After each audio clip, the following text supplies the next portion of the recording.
and welcome to our read through the Bible for today. It is July 6th, and we're looking at Acts 24, 1 through 27. We're going to pick up the action that Luke describes following our devotion from yesterday. So Paul is on trial before Felix. The high priest Ananias and his group, including Tertullus, the spokesman, presented their case against Paul. Of course, they began by trying to butter up Felix because that's how you did things. They call or accuse Paul of being a plague who stirs up riots and even who tried to profane the temple. All the Jews that were there joined in, but then Felix nodded to Paul so that Paul could speak. And Paul related how he had gone up to worship in Jerusalem and didn't dispute with anybody or stir up any crowd. Paul pointed out that Ananias had no proof for any of his accusations. That didn't do him much good, as we'll find out the reason why later.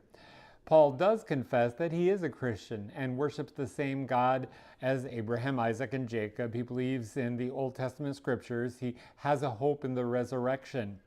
He always takes pains to have a clear conscience before God and men. Paul relates that the Jews from Asia that always followed him around, stirring up crowds against him, should be there presenting the charges themselves. The truth is that these Jews from Asia are the ones who should have been there, but they didn't have the courage or decency even to do that. It turns out that Felix knew about Christianity, so he said that he would decide on Paul's case when Lysias the tribune arrived. Felix ordered that Paul should be kept in custody but have a great deal of freedom, and that his friends should be freely allowed to attend to his needs, since prisoners were dependent on such help in the Roman Empire in the first century. Felix's wife Drusilla was Jewish, and Felix sent for Paul to help them learn more about Christianity. Paul highlighted in these conversations Christianity's teaching about righteousness and self-control, areas that would be good for opening a dialogue about faith with someone like Felix.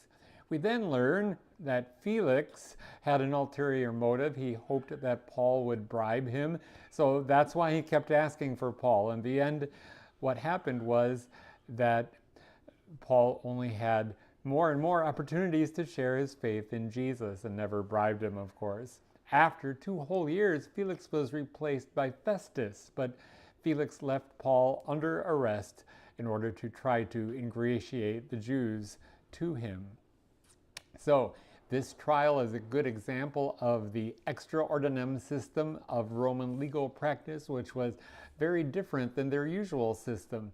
In this extra ordinem system, all the accusers had to do was to make allegations, and there needn't be any hard evidence or eyewitnesses or anything like that. Then the Roman provincial official could make any decision he wanted, simply however he saw fit to decide. This kind of legal system seems strange, to be sure. As Paul spoke in his defense, though, he espoused legal principles that are much more in accord with the principles of the United States legal system, at least under ideal circumstances. Though we have the right to a speedy trial, Paul ends up in legal limbo for years. Guess what? Felix was largely and legally able to delay deciding on any case for an extended period, and there was literally nothing that anybody could do about it.